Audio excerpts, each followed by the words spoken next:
தமிழக வெற்றி கழகம்னு வச்சிருப்பாங்க. வெற்றின்றது பேர்லயே இருக்கு. As a woman I am very proud. ஏன்னா இன்னைக்கு தமிழ்நாட்டுல ஏன் இந்தியாலேயே ஒரே கட்சி ஒரு பெண்ண கொள்கை தலைவரா சூஸ் பண்ணிருக்குன்னா அது தமிழக வெற்றி கழகம் மட்டும்தான்.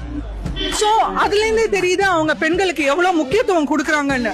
சோ இன்னொரு ஒரு பினாமினன் பாத்தீங்கன்னா இன்னைக்கு இளைஞர்கள் எல்லாருமே விஜய்க்கு தான் சப்போர்ட், தளபதி விஜய் அவர்களுக்கு தான் சப்போர்ட். இன்னி வரைக்கும் இளைஞர்கள் யாரெல்லாம் பாலிடிக்ஸ பத்தி யோசிக்க கூட மாட்டாங்க. அரசியல்ல நமக்கும் என்ன, அரசியலுக்கும் என்னப்பா, அது வேற நம்ம வேற அப்படின்னு யோசிக்க கூடியவங்க கூட தளபதி விஜய் அவர்களால இன்னைக்கு ஓட்டு போடணும்னு நினைக்கிறாங்க.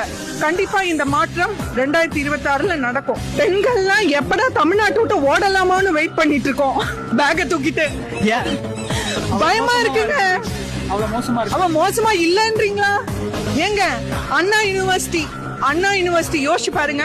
அவ்வளோ ஒரு மதிப்புக்குரிய இடங்க, ஒரு படிப்பு எஜுகேஷனுக்கான கேம்பஸ், ஒரு மதிப்புக்குரிய இடம், ஒரு டீசென்டான பீப்புள், ஒரு போக்கஸ்டான டீசென்டான இன்டெலிஜென்ட் டேலண்டட் பீப்புள் படிக்கக்கூடிய இடம். அது அண்ணா யூனிவர்சிட்டி தமிழ்நாட்டுல மட்டும் இல்ல, இந்தியாலே it is one of the top institutes. அப்படி ஒரு இன்ஸ்டிடியூட்டுக்குள்ள சுமார் 7 அந்த பாலியல் வன்கொடுமை இஷ்யூ நடந்திருக்கு. அதெல்லாம் ஒரு 7 ஒரு டைமே இல்ல, ராத்திரின்னு கூட சொல்ல முடியாது. 12 மணி 1 மணினா கூட சொல்லிருக்கலாம். அவ்வளவு ஒரு ப்ரொடெக்டட் கேம்பஸ்ல ஒரு பாலியல் வன்கொடுமை இஷ்யூ நடந்திருக்கு.